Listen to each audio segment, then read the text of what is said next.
Բարի օր, եթերում update լրատվականն է, թարմացնենք օրվա լրահոսը։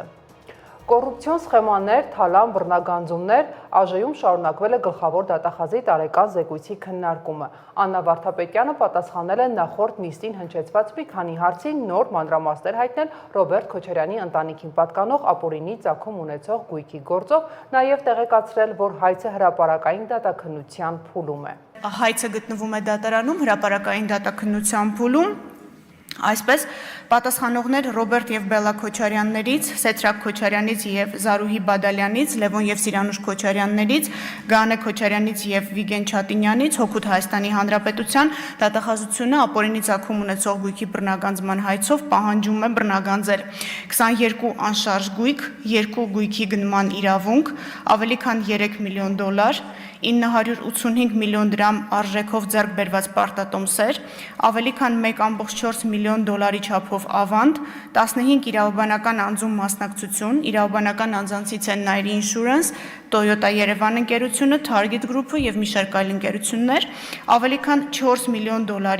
8.3 միլիարդ դրամի, 260 միլիոն ռուբլի եւ շուրջ 590,000 եվրոյի չափով փոխառությունների պահանջի իրավունք, 2 տրանսպորտային միջոց, ավելի քան 3.8 միլիարդ դրամին համարժեք գումարով գույքերի ձեռքբերման արժեքներ եւ ավելի քան 20 միլիարդ դրամ։ Սա ընդհանուր այս պահին դատարանում գտնվող հայցագինն է Ռոբերտ Քոչարյանի եւ նրա հետ փոխկապակցված անձանց մասով։ Հատիկ առ հատիկ գրառմամբ Նիկոլ Փաշինյանը Facebook-ում տեղեկացրել է, որ դատարանի վճռով Հօգուտ Հայաստանի Հանրապետության բռնագանձվել է 50,720 եվրոյին համարժեք շուրջ 22 միլիոն դրամ որպես ապօրինի ձեռքբերված գույք։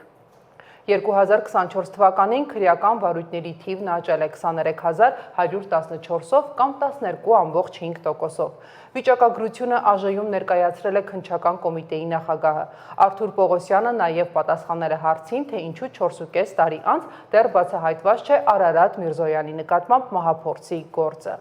Ներկայումս ակտիվ քննչական գործողություններ են կատարվում։ Ուզում եմ նշել, որ դրանով բազմաթիվ համակարգված եւ բազմաբնույթ մեծածավալ օպերատիվ հետախուզական միջոցառումներ է իրականացվել ազգային անվտանգության ծառայության կողմից առանձին հատվածներում անձանց անհատականացնելու, նույնականացնելու, կազմակերպիչներին եւ դերակատարներին պարզելու ուղղությամբ մեծածավալ գործողություններ է կատարվել։ Ներկայումս ես ուզում եմ այնպես պատասխանեմ ձեր հարցին, որպեսզի նախաքննության բնականոն ընթացքին չխոչընդոտեն, ներկայումս հավաստիացնում եմ, որ այս շաբաթ հենց հիմա նաև այդ գործով քննչական ստորաբաժանումը կատարումը պլանավորումը անհետաձգելի քննչական գործողություններ եւ շուտով արդյունքներ կունենանք, որովհետեւ ի պատիվ ազգային անվտանգության ծառայության բազմաթիվ անձանց չպարզաբանված անձանց արդեն նույնականացրել ենք։ Ինչու Մոսկվայում վարչապետը երկկողմ հանդիպումներ ու քննարկումներ չունեցավ եւ արդյոք սա խոսում է որոշակի խնդիրների մասին։ ԱԺ-ում քաղաքացիական պայմանագիր խմբակցության падգամավորը լրագրողների հետ ճեպազրույցում ասել է, որ այլ ֆորմատով շփումներից տեղյակ չէ եւ խորհուրդ է տալիս հարցն ուղղել Նիկոլ Փաշինյանին։ Ինչ վերաբերում է ինչու է մասնակցել, իսկ ինչու չպետք է մասնակցի։ Մենք հայտարարել ենք դիվերսի, այո, դա այլ հարց է։ Մենք հայտարարել ենք նաև դիվերսիֆիկացման եւ դիվերսիֆիկացնող քաղաքականության մասին եւ դա հենց նշանակում է, որ պետք է մասնակցել բոլոր ֆորմատներին եւ Ռուսաստանի Դաշնությունը խնդրահարույց երկիր չէ, մենք գործընկեր երկրներ ենք եւ փոխհարաբերվում ենք երկուստեք շահերը հաշվի առնելով։ Ինչու հանդիպումներ չեղավ, որովհետեւ Նիկոլ Փաշինյանն ինքն էլ ազգային ժողովի ամբողջ ասում է, որ սա հնարավորություն է քննարկումների, երկկողմ հարաբերությունների հետ կապված բանակցություններ ունենալ, բայց որևէ մեկի հանդիպում չեղավ։ Արդյոք անակնկալ էր հայկական կողմի համար Ալիևի չմասնակցելը եւ վարչապետը այդ ակնկալիքով էր գնում, որ հնարավորություն ունենար բանակցել Ադրբեջանի ղեկավարի հետ։ Մենք ցանկացած հարթակում իհարկե ուրախ ենք բանակցելու համար, սակայն դա կախված չէ մեր որոշումներից, հա, մենք մեր որոշումները այլ ուրեմն նպատակով ենք կայացնում, ինչ վերաբերում է ինչու հանդիպումներ չունեցավ, ես խորհուրդ կտամ հենց վարչապետին այդ հարցը ուղղել, ես դեռևս խմբակցությունը հանդիպելու հնարավորություն չի ունեցել եւ մենք այդ հարցը չենք ուղղել, որ գոնե հղում անելով պատասխանեի, ես ազգային ժողովի պատգամավոր եմ։ Ինչու՞։ Չէ, ես չեմ հասկանում ինչի եք դուք տենց ինչ որ մի երկրի հետ ինչ որ մի հարաբերությունները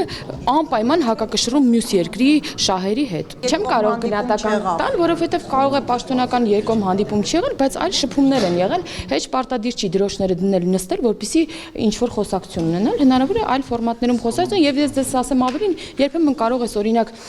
ընթրիքի ընթացքում ավելին խոսել, քան այդ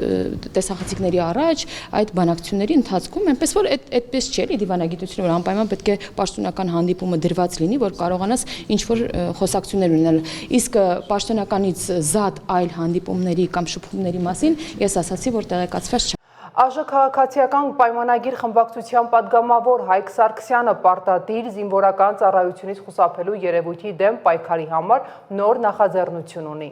Պատգամավորը առաջարկում է պարտադիր զինվորական ծառայության սահմանային տարիքը 27-ի փոխարեն դարձնել 37 տարի։ Բացի այդ, Հայկ Սարգսյանն առաջարկում է կառավարության որոշումների փոփոխմամբ որոշ առողջական խնդիրների դեպքում նախատեսել ծառայության սահմանափակումներով զորակոչ, այլ ոչ թե լիարժեք ազատում։ Վերլուծելով վերջին 20 տարիների պարտադիր զինվորական ծառայության զորակոչված զինծառայողների թիվը, զորակոչից տարկետում ստացած զորակոչից ազատված եւ պարտադիր զինվորական ծառայության զորակոչված քաղաքացիների թիվը պատգամավորն արձանագրել է, որ հրավիրվածներից միայն 30-ից 40%-ն է զորակոչվում ծառայության։ 2020 թվականին ամենաշատն ենք ունեցել քաղաքացիությունից հրաժարվելու դեպքեր համեմատական մյուս տարիների հետ եւ 2020-ից հետո մինչեւ 2024-ը թիվը գնալով նվազել է։ Սա կապված է իհարկե անվտանգային վիճակով նույնպես։ Ինչ վերաբերվում է սոցիալական անարդարությանը, նշեմ, որ նախագիծը գալիս է ոչ թե սոցիալական անարդարություն բերելու, այլ վերականգնելու այս պահին առկա սոցիալական անհավասար իրավիճակը։ Քանի որ սոցիալապես ապահովված քաղաքացիները հնարավորություն ունեն այսօր հրաժարվելու քաղաքացիությունից այլ երկրում քաղաքացիություն ստանալով, ինչը հնարավորություն է սոցիալապես կարիքավոր անձինք չունեն, եւ սրանով իսկ նրանք լուծում են զինվորական ծառայությունից խուսափելու հարցը դեռևս պատանի հասակում մինչև զորակոչային տարիքի հասնելը։ Եվ երբ որ մենք նայում ենք նաեւ պաշտպանության նախարարության գործընկերներն են ասում, օրինակ 1000 հարկ վճարողների ցանկը երբ նայում ենք, նրանց երեխաները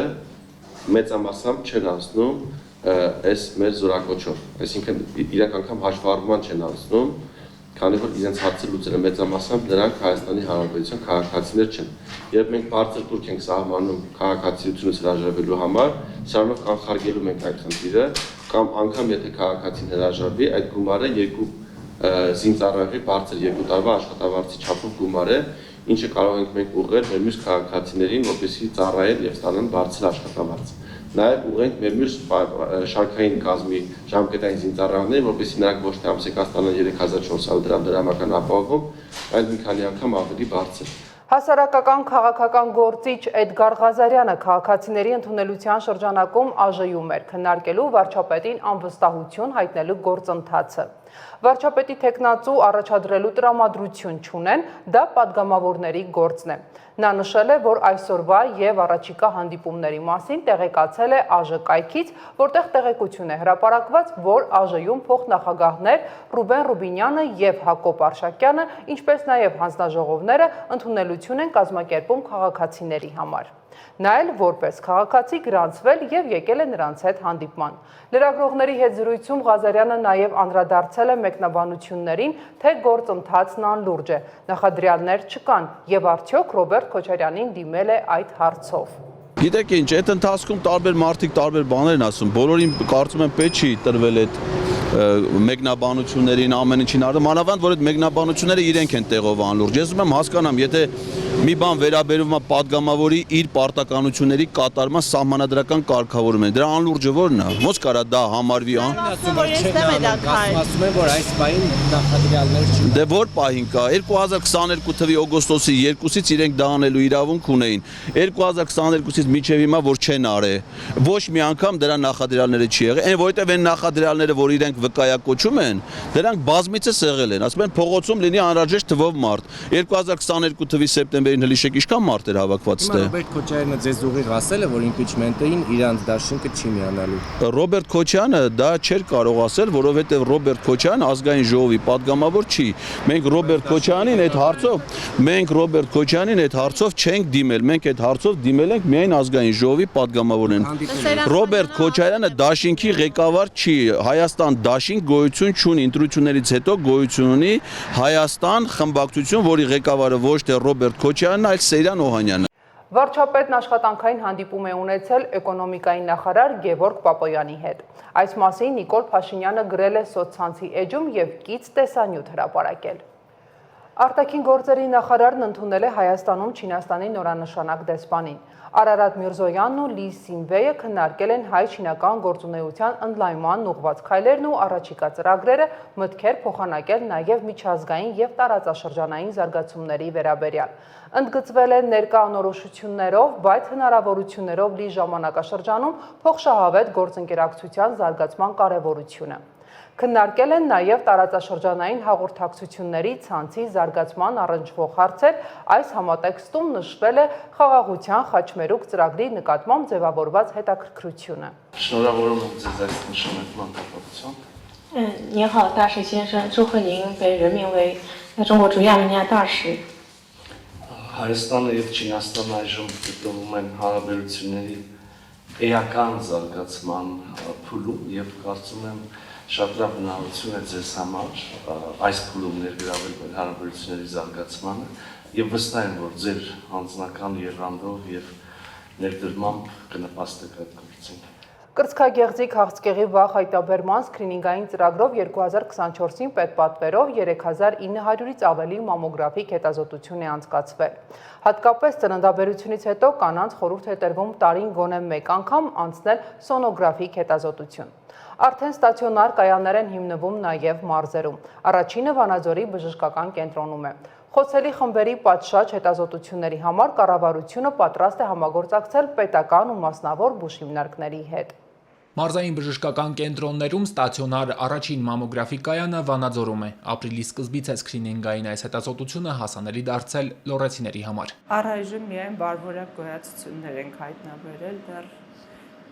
բարեբախտաբար չարվորակ դեպքեր դեռ չենք ունեցել։ Բժիշկները նախապես անցել են անհրաժեշտ ուսուցում, վերապատրաստում։ Մամոգրաֆիայի սրահում 10 րոպեանոց հետազոտությունը թույլ է տալիս բացահայտել կրծքագեղձի քաղցկեղը վաղ շրջանում։ Աշխարհով քաղցկեղի հիվանդացությունը կրծքագեղձի արագ տեմպերով է զարգանում։ Մեր գերխնդիրը նախաքաղցկեղային զրոական վիճակում տեսնելն է քաղցկեղը, որպեսզի հետագա բուժման պլանը ճիշտ կազմակերպվի եւ ավելի արդյունավետ լինի։ Վանաձորի բժշկական կենտրոնը սպասարկում է մոտ 140,000 բնակչի։ Մարզում կանանց շրջանում օնկոլոգիական այս հիվանդությունը տարածված է։ Ախտորոշման մասով անհրաժեշտության դեպքում օգնության են հասնում նաև երևանյան բուժհիմնարկների ոլորտի առաջատար համարվող բժիշկները։ Էլեկտրոնային տարբերակով հետազոտությունը անմիջապես ներբևում է Արմետ համակարգ եւ հնարավորություն է տալիս գրանցված մասնագետին եզրակացություն տալ։ Մենք համագործակցում ենք Ֆանարջյանի անվան ինստիտուտի հետ եւ մասնագետները համատեղ են կարծիքներ տալիս։ Պիլոտով սկրինինգային ծառայությունը մամոգրաֆիայի շարժական կայաններով շրջեց Հայաստանի 5 մարզով՝ Տավուշ, Լոռի, Սյունիք, Շիրակ, Գեղարքունիք։ Առողջապահության նախարարությունում նկատում են քայլ-քայլ հաջողվում է հանրությանը հասցնել այս հետազոտությունների կարևորությունը։ Բոլոր խոցելի խմբերի առաջին, երկրորդ, երրորդ կարգի հաշմանդամների համար,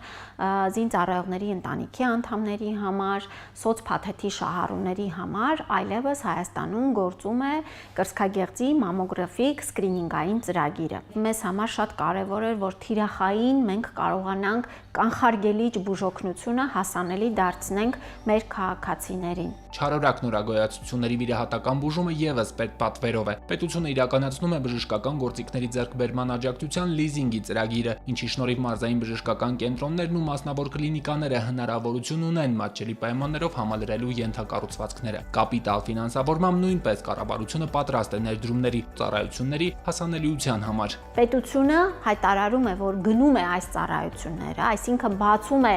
սկրինինգային ծրագիրը եւ պատրաստ է փոխհատուցելու նաեւ մասնավոր բժշկական կենտրոններին, այսինքն մենք մեր բոլոր ռեսուրսները եւ բոլոր հնարավոր համագործակցության ձևերը ապահովելով պիտի բերենք, հասցնենք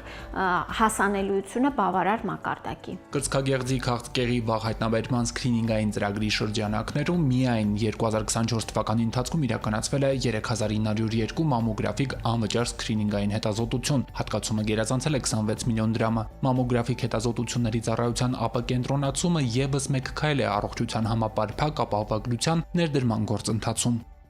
Այժմ ծանոթանանք միջազգային դրահոսին։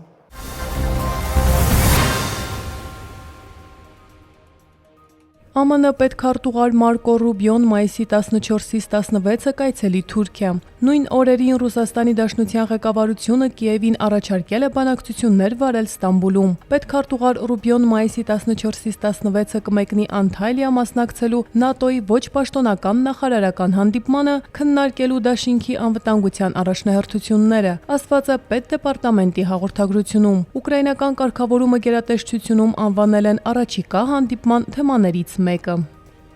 ՆԱՏՕ-ի գլխավոր քարտուղար Մարկ Ռյուտեն մայիսի 13-ին կմեկնի Թուրքիա։ Նա այնտեղ կհանդիպի Թուրքիայի նախագահ Ռեջեփ Թայիփ Էրդողանի հետ։ ՆԱՏՕ-ի գլխավոր քարտուղար Մարկ Ռյուտեն մայիսի 13-ին կմեկնի Անկարա, մայիսի 14-ից 15-ը Անտալիայում կայանալիք ՆԱՏՕ-ի արտգործնախարարների ոչ պաշտոնական հանդիպմանն ընդառաջ։ Մայիսի 9-ին Կրեմլում Ռուսաստանի նախագահ Վլադիմիր Պուտինի հետ բանակցությունների ժամանակ Բրազիլիայի նախագահ Լուիս Ինասիո Լուլա դա Սիլվան առաջարկել է իր թեկնածությունը որպես միջնորդ Ուկրաինայի հետ հնարավոր բանակցություններում։ Նշվում է, որ բանակցությունների ընթացքում Լուլա դա Սիլվան քննարկել է Պեկինի եւ Բրազիլիայի համատեղ ջանքերով նախապես պատրաստված առաջարկները, ինչպես նաեւ առաջարկել է իր օգնությունը որպես միջնորդ։ Բրազիլիայի ղեկավարությունը նաև նշում է, որ իր դիրքորոշումը մոտ է ԱՄՆ նախագահ Դոնալդ Թրամփի վարչակազմի դիրքորոշմանը, նպաստել բանակցային գործընթացի հնարավորինս շուտ մեկնարկին։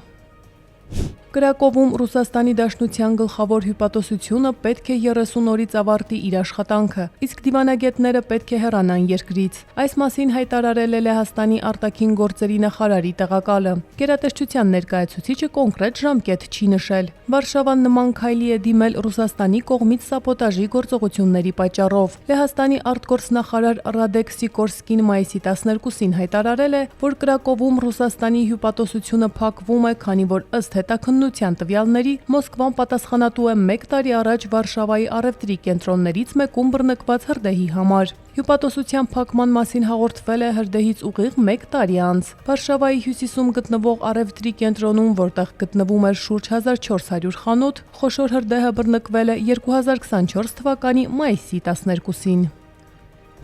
ԱՄՆ նախագահ Դոնալդ Թրամփը հայտարարել է, որ պաղեստինյան համաշարժման կողմից պատանդ պահվող ԱՄՆ քաղաքացի Էդան Ալեքսանդրը վերադառնում է հայրենիք։ ԱՄՆ նախագահի խոսքով դա հնարավոր է դարձել միջնորդների, Կատարի եւ Եգիպտոսի ջանքերի շնորհիվ։ Պաղեստինյան Համաս շարժումը իր հերթին հայտնել է Էդան Ալեքսանդրին ազատելու մասին։ Նա Գազայում պատանդ պահվող ամերիկացի վերջին ողջ մնացած պատանդն է։ Շարժումը հայտնել է, որ ԱՄՆ վարչակազմի հետ վերջին օրերի բանակցությունները շատ դրական են եղել։ Համասն Ալեքսանդրի ազատ արձակումը անվանել է մեկն այն քայլերից ուղղված հրադադարի հաստատմանը, որի արդյունքում հումանիտար օգնություն մուտք կգործի պաղեստինյան անկլավ ավելի քան 2 ամսվա շրջափակումից հետո։ Ամերիկացի պատանդի ազատ արձակման դիմաց ըստ մի շարք աղբյուրների Իսրայելը պաղեստինցի բանտարկյալների ազատ չի արձակի։ Ադրբեջանցի զինվորականները Թուրքիայում կմասնակցեն զորավարժություններին, որոնք կանցկացվեն մայիսի 12-ից 23-ը Քոնյա քաղաքում։ Զորավարժություններին Ադրբեջանը կներկայացնեն ռազմաօդային ուժերի օդաչուներ, որոնողափրկարարական ծառայության մասնագետներ, տեխնիկական անձնակազմ եւ ավիացիոն տեխնիկա։ Թուրքիայում ահաբեկչական ճանաչված Քրդստանի աշխատավորական կուսակցությունը հայտարարել է լուծարման մասին։ Կուսակցությունը հայտարարել է նաև Թուրքիայի հետ զինված հակամարտությունը դադարեցնելու իր որոշման մասին, որը շարունակվում է ավելի քան 40 տարի։ Փետրվարին խմբավորման առաջնորդ Աբդուլլա Օջալանը կոչ էր արել լուծարել կուսակցությունը։ ԱՄՆ-ի եւ Չինաստանի պաշտոնյաները հայտնել են, որ հասել են համաձայնության 90 օրով միմյանց նկատմամբ սահմանված պատժամիջոցները 115%-ով նվազեցնելու մասին, մինչև առևտրային տարաձայնությունները վերացնելու ուղղությամբ բանակցությունները կշարունակվեն։ ԱՄՆ առևտրի ներկայացուցիչ Ջեյմիսոն Գրիրը հայտնել է, որ Վաշինգտոնը համաձայնել է գործող 145% մաքսատուրքերը նվազեցնել մինչև 30%։ Պեկինը իր հերթին մաքսատուրքերը նվազեցրել է նույն չափով 115%։ Ինչի արդյունքում ամերիկյան ապրանքների համար կգործեն 10% մաքսատուրքեր։ Ջեյմիսոն Գրիրը եւ ԱՄՆ ֆինանսների նախարար Սքոթ Բեսենթը մաքսատուրքերի նվազեցման մասին հայտարարել են այսօր Ժնևում անցկացված մամուլի ասուլիսի ընթացքում, նշելով, որ կողմերը կշարունակեն խորհրդակցությունները եւ կքննարկեն առևտրի ոլորտում առկա խնդիրները։ Ավելի վաղ թե ամերիկյան եւ թե չինական կողմերը մայիսի 10-ից 11-ին Ժնևում անցկացված բանակցություններում արձանագրել էին առաջընթաց։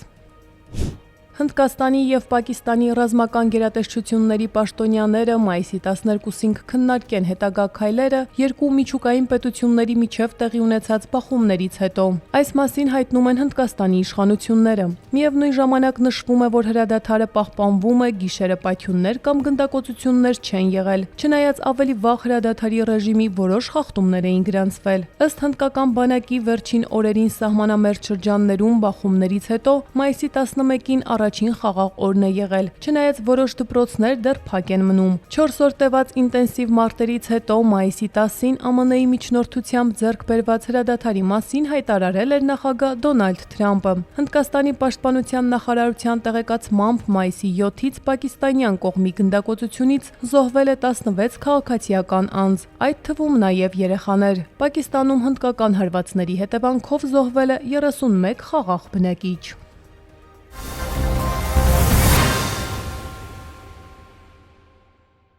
Երևանի քրեական ոստիկանները թմրամիջոցի իրացման դեպք են բացահայտել։ Մեկ անձ կալանավորվել է։ Մանրամասները տեսանյութում։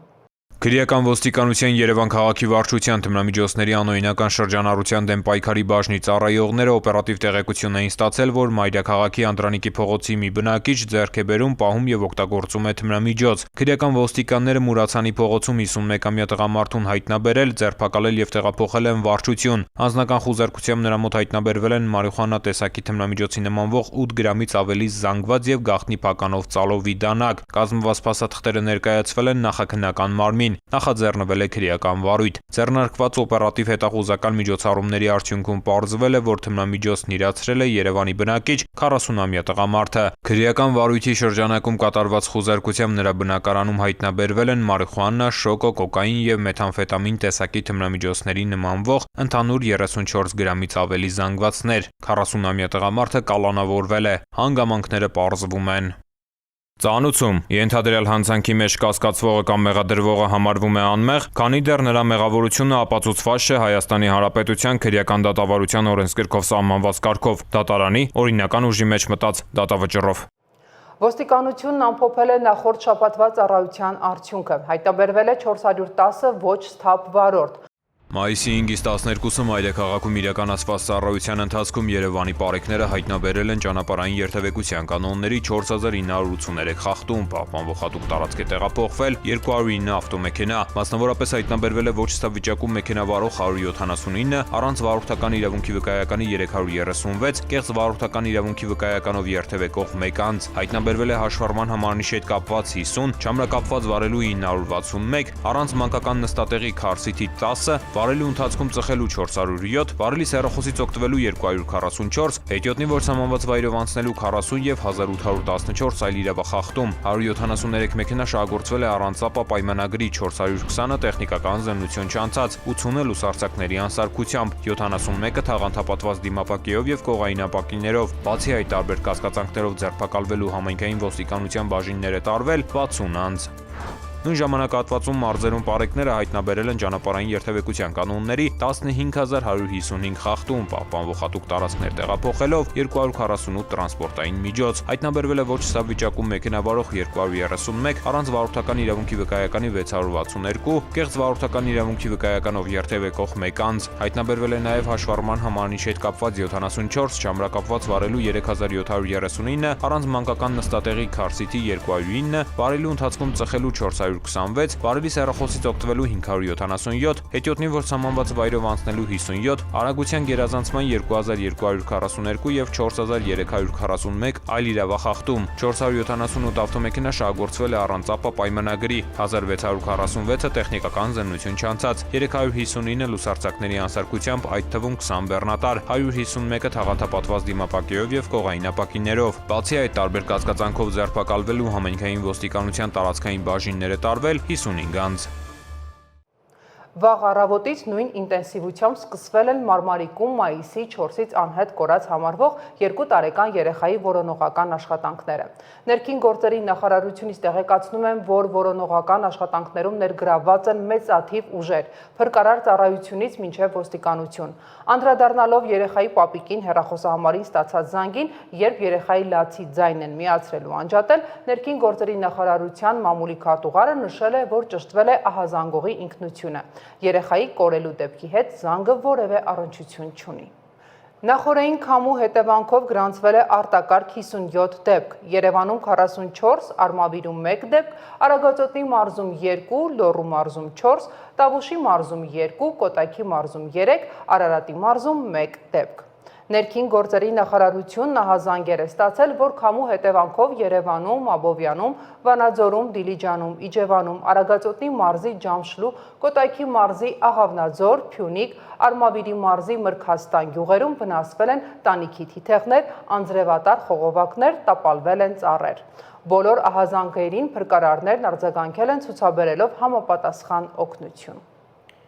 Եվ վերջում եղանակի մասին, Հայաստանի Հանրապետության տարածքում մայիսի 13-ից 15-ը սպասվում է կարճատև անձրև և ամպրոպ, օդի ջերմաստիճանը կնվազի 8-ից 10 նիշով։